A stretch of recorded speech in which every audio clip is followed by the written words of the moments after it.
Hello and welcome. I am so happy to welcome people. And if you are watching this on replay, I am happy to welcome you as well. And I want to make sure everybody knows how happy I am that we're on day 2 of our special program. And one of my goals is to make sure that mothers know they have a support network here, that they're not alone. I think a lot of moms feel that they're isolated and that nobody understands how stressful motherhood is, and they often believe that's just the way motherhood is and there's nothing that can be done about it, that motherhood just has to be stressful. And I want to make sure all the moms out there know that that's not the way it has to be anymore. You have a home to find strategies and solutions and answers and tips and hacks to turn your motherhood into a happy, calm, peaceful motherhood where you can enjoy your kids instead of feel like you're just surviving. So again, I want to welcome people in. I am so excited that we're at day 2 of our 3-day training to eliminate your mom stress and support your child's success. And I am so excited about all the positive feedback I'm getting from so many moms out there who are really finding the strategies helpful.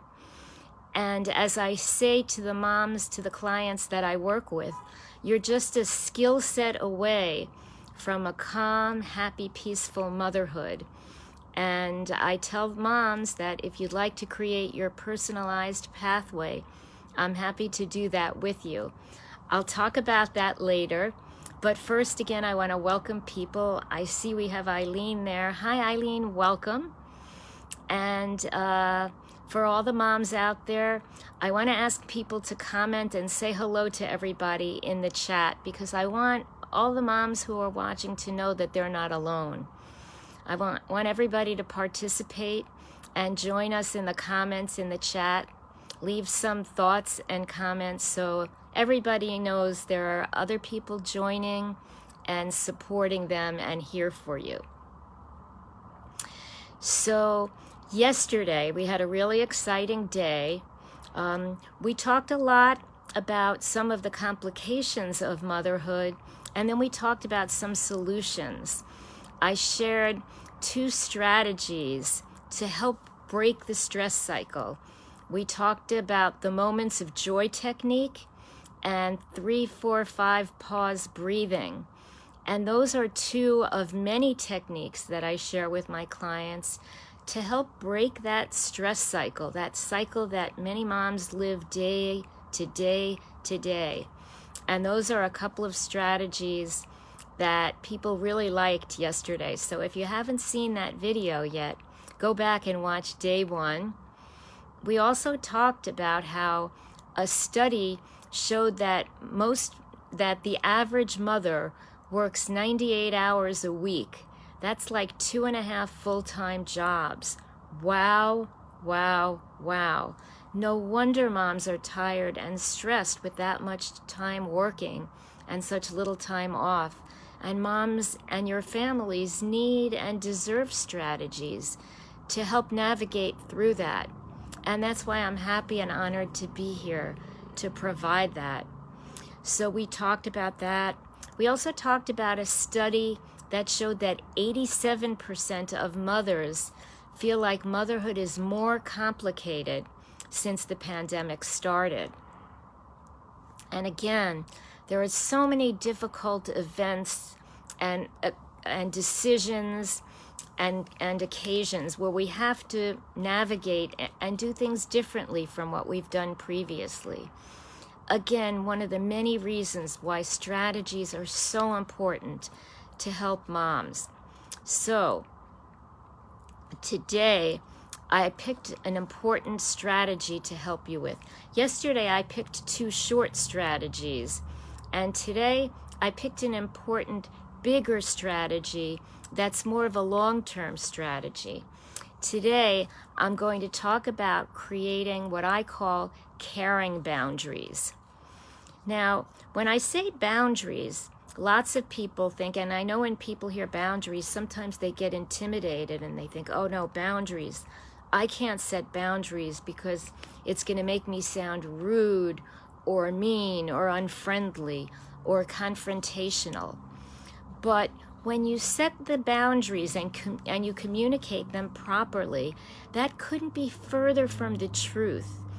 Because caring boundaries, and again, I call them caring boundaries, communicate better ways of functioning, better ways of being productive, better ways of protecting your time, your attention, your focus, and your energy, and working with other people effectively. So when you create a boundary, you're not creating a barrier.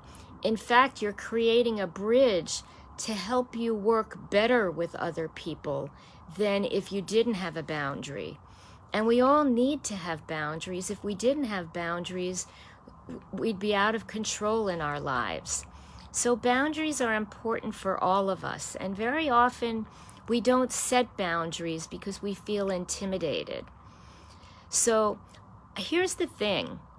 If somebody asks you to do something, let's say somebody at work, a coworker asks you to write a report that's important that has to be done for your department, and you feel that you really don't have time to do it. Let's use that as our first example. So if somebody asks you to do something and you say yes to somebody when you'd really want to say no, then you're saying no to yourself.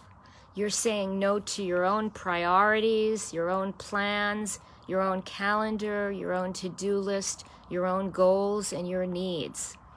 And again, I'm going to repeat that because it's really important. If somebody asks you to do something and you say yes, but you really want to say no, then you're saying no to yourself for your own priorities, your own time, your own energy, your own focus.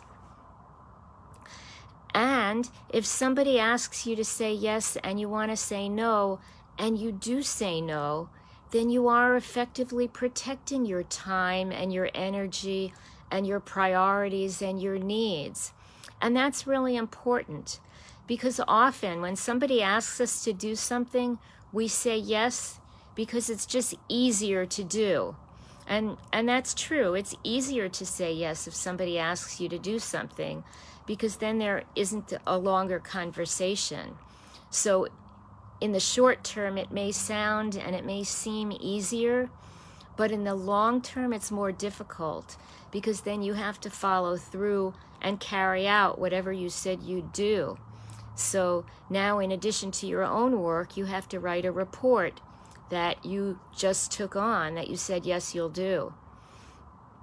So again, it's important to make decisions consciously and to think if people are infringing on your time, to be able to respond and protect your time.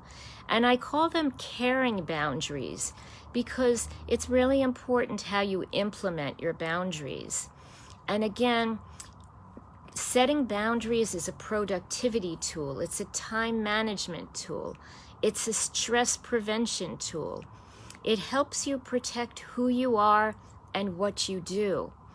But it doesn't make you rude or inaccessible, because when you create a boundary, you're really communicating how you can be better accessible. One example I like to use is some of my clients come to me and say, during a work day, I have a friend or my mother or my mother-in-law who will call me a few times during the day. And if you think about it, if you're in a work day and you get 4 or 5 phone calls during the day, each time somebody calls you, you get interrupted and distracted in your work. And even if you try to talk to them while you're working, you kind of go back and forth sequentially. You're listening to them, you're doing your work, and usually you end up not doing either of them well. True? So wouldn't it be better to express a boundary and say, I really have a report that I have to get done by noon, and I'd love to talk to you. Let's talk about 2 o'clock in the afternoon. I always have free time in the afternoon at 2. Or let's talk in the evening when I get home. So you're not saying I'm inaccessible, I won't talk to you. You're just forming a bridge saying when you can be accessible. So it's not like when you're forming a boundary, you're creating a barrier. That barrier was there. What you're doing in expressing a boundary is you're creating the bridge to make yourself more accessible. So I want to make sure that makes sense. If that makes sense, I'm going to ask people to say, yes, that makes sense in the comments. I want to make sure this is making sense, that boundaries are really helpful in protecting us from stress, in protecting our productivity, and that when you say yes to someone, when you really want to say no, you're saying no to yourself. So if anybody has any questions about that, put the questions in the comments, and I'll be happy to answer any questions. And I'm seeing yes, so I'm glad that's making sense. So again, when you're creating a boundary, you're not creating a barrier, you're figuring out how to make a bridge. So when you create a boundary, you have to implement it, you have to communicate it, and you have to maintain it. And I want to speak a little briefly about that. When I talk to my clients, I talk about the 2 W's of implementing a boundary. And those 2 W's are the words you use when you discuss the boundary and the way you implement it. Let's talk about the way first, because that's easier. And, well, how do we communicate with people? Well, very often it's by email or phone or Zoom or in person. And the easiest way, the best way to express a boundary with somebody is in person, if you can. Because then you have your nonverbal communication as well, and you can have that back and forth communication. And the least effective way of communicating a boundary is by email, because then you don't have the nonverbal communication, and sometimes words can be taken out of context. So if you can do it in person or by Zoom virtually or on the phone, it's much better than doing it by email. But sometimes we do have to do things by email, and then it's really important to show empathy and compassion and thoughtfulness, however you express it. And sometimes, especially with difficult boundaries to express, I work on boundary scripts with my clients about how am I going to talk about this to my mother or my mother-in-law or my boss. Sometimes bosses come in at the last minute and say, I need a report, or we'll communicate over weekends. And it's really helpful to figure out conversations to create boundaries when you can do that.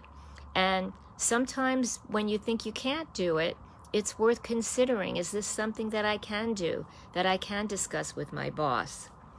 Just because it's never been discussed before doesn't mean it can't be done.